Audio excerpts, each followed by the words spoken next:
Nigeria experienced a nationwide blackout on Friday yesterday after the national power grid collapsed for the first time in 2026. Data from the Nigerian Independent System Operator showed that electricity generation dropped to 0 megawatts, forcing a total shutdown of power supply across the country. By about 1 p.m., load allocation to all 11 electricity distribution companies had fallen to zero. For a problem that has persisted for so long, how can a practical solution be found, knowing that any talk of development cannot be feasible without improved power supply, especially the manufacturing sector? Joining us now to focus on this for a while is Becks Dagogo-Jack, who's a civil engineer, a technocrat, and an entrepreneur, and of course a public servant, who was at a point chairman of the Presidential Taskforce on Power. We also plan to seek his thought on the unfolding chaos in Rivers State politics and the road to the 2027 general elections. Good to have you on the show today. Good morning, Honorable Dagogo-Jack. Good morning. Thank you very much, Steve. Thank you, Adesua, for having me. Good morning. All right. Good morning. Thanks for joining us. All right. Two important things that we need to discuss with you. Of course, Rivers politics will be part of it. But before then, let's talk about the area that you are also very much conversant with, which is electricity, power. In Nigeria. I'm sure that where you are, I guess that if you didn't directly experience it, you will have heard about the fact that the first major power outage of the year with the power grid, we experienced it yesterday. Many areas all over the country are still struggling to come to terms with the fact that we thought that had gone with 2025, but here we are in 2026 still experiencing the same thing. What do you think is wrong with the way that we administer power in Nigeria? You have played an important role in that sector before. 2.5 years, going to almost 3 years of the new administration, we're obviously struggling with power. What is wrong, and what are your thoughts on how we can get it right? Thank you, Steve. I'm also disappointed, heartbroken about the fact that we're still struggling with the power reform, started as far back as 2010, thereabout. But the way reform works is that it's a long-distance race. It's also a relay race. If you hand over the baton, the next guy must do the right thing. He can't change the tracks after that. I think under the Buhari administration, there was a disconnect with the reform race. So the kind of focus that should be placed on certain deliverables, certain KPIs, were left aside, putting it mildly. The truth of the matter is that we don't even have a roadmap, a reform roadmap in play now. If you ask anybody to show you a reform roadmap, where are we going, where will you be in 2024, 2025, 26, you will not see any. So it's impossible to run a reform without a roadmap, because the roadmap holds you to account and tells you where you are, what you missed, where you should be going. So we've had about 3 or 4 power ministers since Buhari to date, but none of them has considered it fit to present a reform package to the Nigerian people, that this is where we are today, how bad it is. This is the level of investment appetite into this sector. When we came in, investment appetite was this. This is where we are taking it to. This is what we'll do to bring the investments. It's investments that will change the landscape. We did something nominal by taking power out of the exclusive list, made it concurrent, but go to the states and find out what has happened. Almost zero. All they are doing is set up institutions and mimicking or, if you like, repeating what's happening in the federal level to have state regulatory agencies. But after that, what? So essentially, I don't want to say too much, essentially what we have done is not to organize ourselves around a single reform agenda that everybody buys into. That's what we did in 2010. We developed a reform agenda placed it in the public domain, people debated it, National Assembly saw it, everybody said, sir, this reform journey could take us out of the woods, and it was taking us out of the woods. By the time I left, we had moved from 1,200 megawatts to 5,000 megawatts, which is still the figure we're hearing now, plus or minus a few megawatts. So, to be honest, I would have liked the president, who is very passionate about power, to the point of even saying that if there is no power, they should do this, they should do that. It wasn't just rhetoric. It was somebody who is emotional about the kind of results he wants in the power sector. So I would have liked the president to call these people and ask him, where are you taking power to? Put it in writing. What will happen in 26? What will happen in 27? Let me be able to hold you to account. That is how you manage reform. Thank you. Thank you, sir. I think you were speaking about the President Tinubu saying that if we didn't have electricity, we should not re-elect him. But let's move on to what we're talking about. When we look at the power sector, it seems we have structural issues. Now, on the 10th, can you hear me now, sir? You're breaking a little bit, but okay. I hope it comes through. Okay, sir. Now, on the 10th of December last year, the federal government began repayment of the 4 trillion debt to GenCos. Do you believe that this is going to help move the needle when it comes to our generation of power, or is that not the problem at all? No, I tend to have heard you ask if the governors can make a difference as to how well we perform as a nation in the power sector. Did I get you right? No, sir. I was asking about the debt repayment to the GenCos. And if you believe that will move the needle. Oh, really? Yes. Oh, definitely. Definitely. Part of the issues bedeviling the sector is liquidity and, debt history and unresolved balance sheet factors. People are being owed. Generators, GenCos are owed. Discos are not remitting as much as they should remit. They too are complaining about energy theft. They are not getting as much revenue as they should get based on electricity, released. So there is dysfunction across the value chain, but that is the kind of job that the regulator was set up to deal with. That's the kind of job that the ministry was set up to deal with. So between the regulator and the ministry, there should be a reaction model to each of these situations. But I know that liquidity is a problem, but it's not meant to be so bad as to bring us down to zero electricity, grid collapses here and there. We're not even done with January, and we have visited a grid collapse. So you can imagine where are we heading.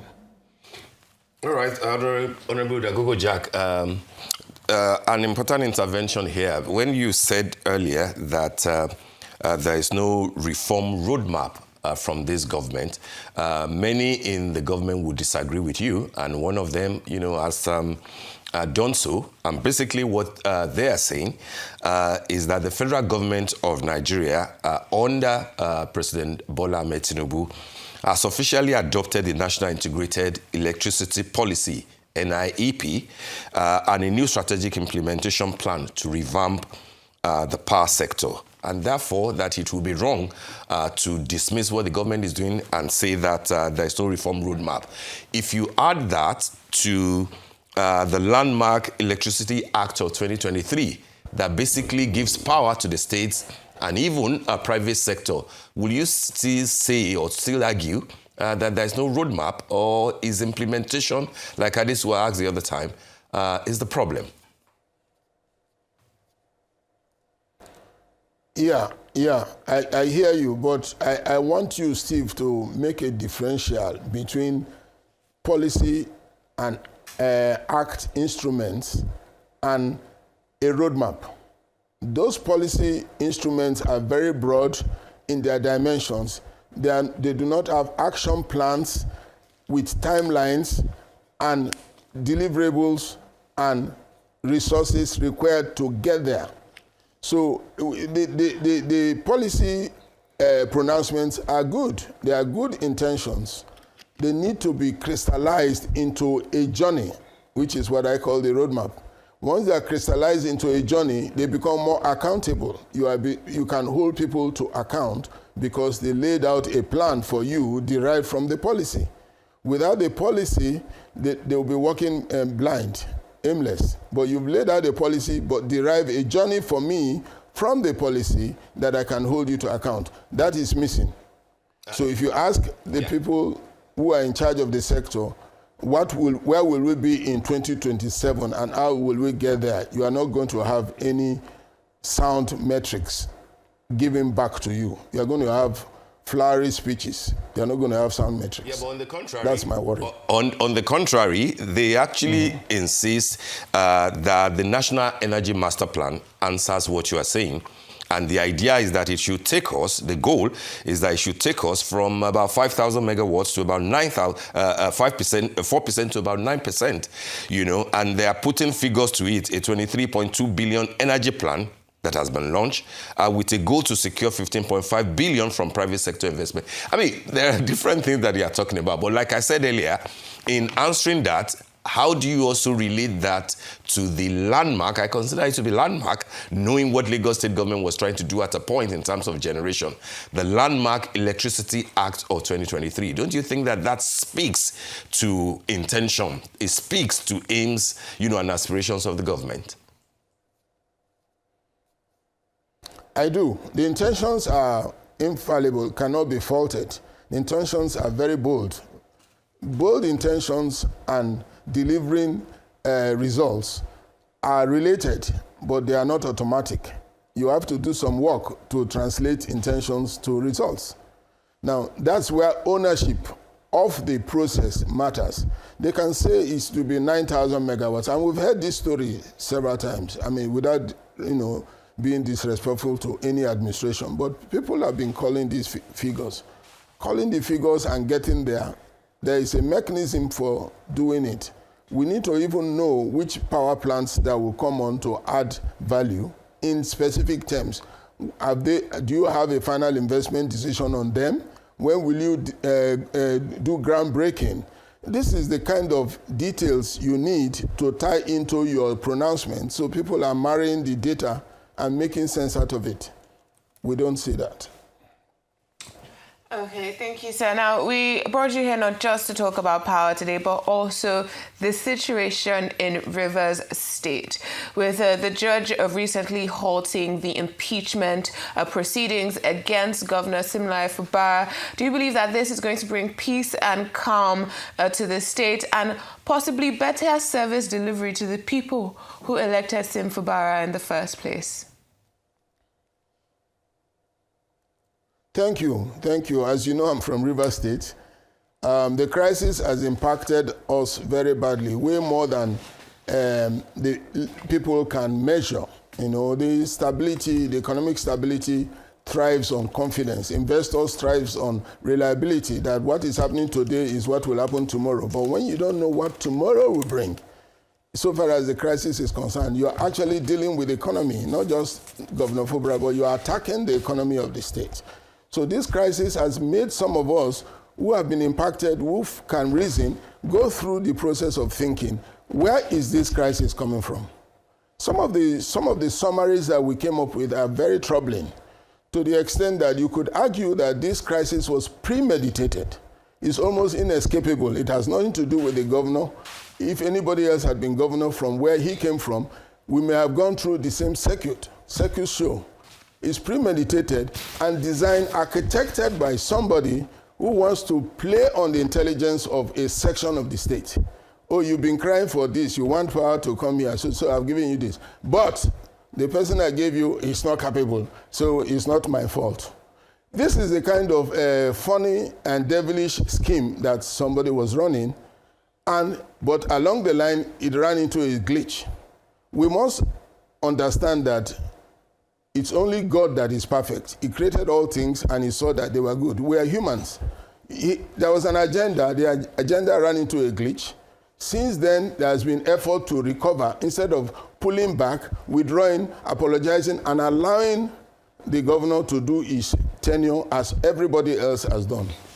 So we have looked at it and said that even if it is not Fubara, in fact, it is because it is Fubara that it is impossible for them to succeed, because anybody else who is not as calm, calculating, disciplined, humble, would have reacted into their trap, would have fallen into their trap in the kind of crisis that have been setting all over the place.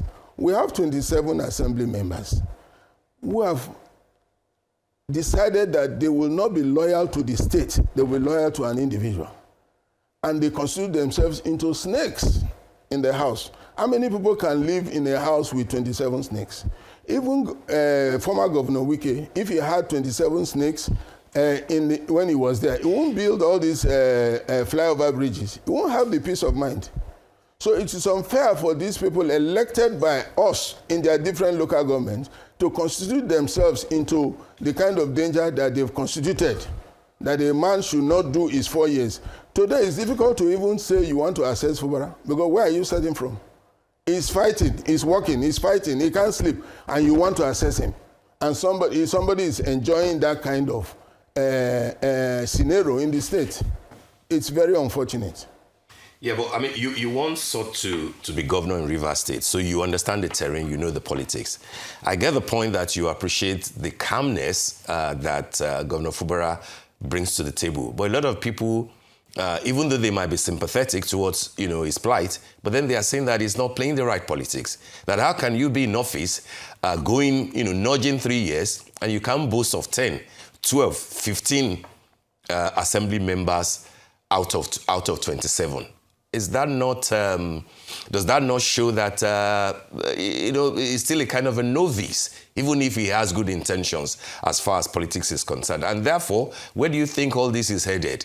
Given that later this year, there will be primaries, is with the APC now, but then the people who are saying you can't run, at least in the House, are also members of the APC. Where do you think all this will lead us? And what do you project will happen towards 2027 in Rivers State? Thank you. Before I get there, please, I want us to understand that this crisis is just pretty much symptomatic. It's more of a symptom. There is a bigger crisis. There's a big lacuna in the state.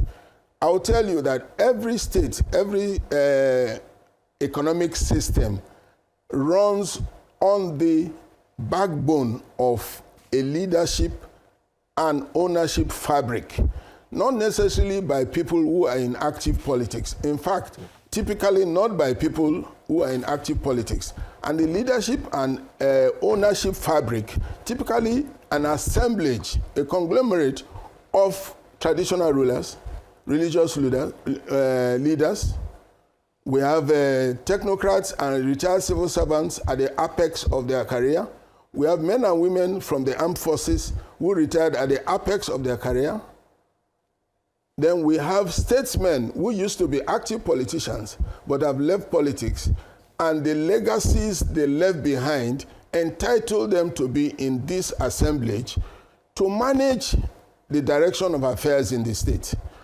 In the 8 years of Governor Wike, he collapsed, he dismantled that fabric deliberately and set up his own band of what they call the State Advisory Council or something. When you look at the membership of that council, you will see people that you must respect based on what they have been. Some of them had become established billionaires even before Governor Wike got his first political appointment as local government chairman. So we are very hopeful that even though the main fabric has been dismantled and he has set up his own band, this band will help to navigate him correctly. But we were disappointed because we saw them dancing when he dances. We saw them dancing with him on a mandate we stand. We were embarrassed for ourselves and for them. So that is where the challenge we have now, because without that fabric, you don't have a system of check and balances.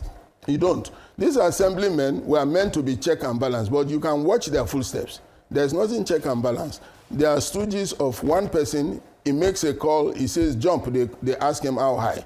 That cannot create peace in the state. It cannot create peace in the state, and that is our worry. If you look at Lagos State, are you telling me that the president, when he was governor and thereafter, elected back-to-back governors, are you saying that Fashola didn't have any different opinion with him? Of course, he did. We all know. We read it in the papers. Did you hear TV show of this person abusing this person, insulting this person, so? No. Ambode came, much different from what Fashola may have mounted. But Fashola worked with Ambode. Ambode didn't get to the end of first term before there was some kind of difference with his benefactor. Did we see TV shows of insults and abuse everywhere? We did not, because there is a fabric. There's a leadership and ownership fabric that determines how things should be resolved, howsoever contentious parties are. Ours have been dismantled, and the leadership and ownership powers have been taken over by the man who should be held accountable to. The governor that we should be holding accountable to has taken over that leadership and ownership responsibility into part of his executive powers. So the state is barren. It's like a no man's land. One or two of them that opened their mouth to say one thing or the other, you heard the amount of invectives and insults he channeled at them. I'm talking somebody like Dr. Peter Odili, who pretty much founded the new kind of democracy for the state. But you saw his reaction, just His Excellency Dr. Peter Odili saying that, hey, please, this guy has been elected, allow him to do his work and go. And then all hell went loose. This is because he has looked at the template, he looked at it, there is nobody. He has disorganized the system, he has disassembled the system can't work the way it should normally work. That is the crisis that we should be looking for how to solve in Rivers State.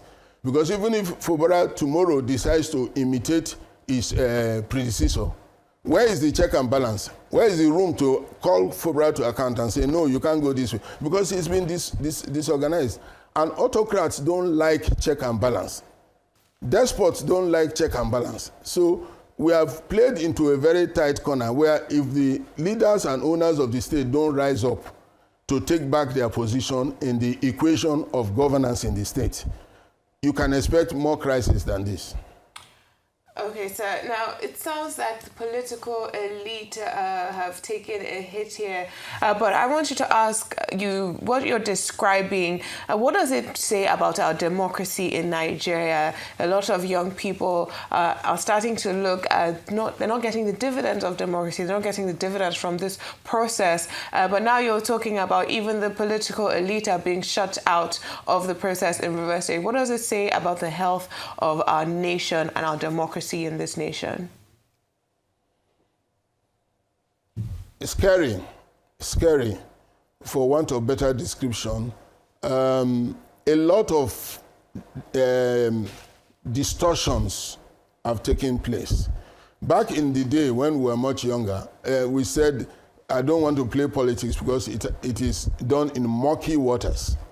You know, and then some of us said, no, if you want public service, there's only one route. You have to be in the politics to be in public service. No matter how murky, if I go in there with my dreams and with my ambitions, I can make the water less murky.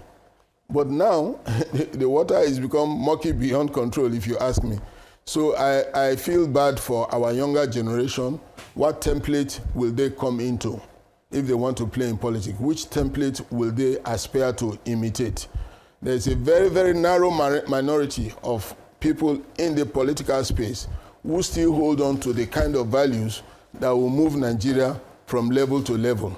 A few of the others are all mercantile, are all, you know, I don't want to say traders. They're just looking at what's the need for them. It's not where Nigeria will be tomorrow. It's a very frightening place to be as a nation. But we hope that God will have mercy on us at some point, and systems will change. The current system cannot guarantee the kind of mileage, the kind of destination that we should be looking at as a country with so much blessing, population, resources, intelligence, youth. We have everything. So to end up in this sad story is depressing. But like they said, you sleep on the bed the way you make it. All right, on that note, Honorable Becks, Dagogo-Jack, we want to thank you for joining us on the morning show today. You have, offered insightful words into the Rivers State politics and, of course, on the power sector. We want to thank you for joining us on the morning show.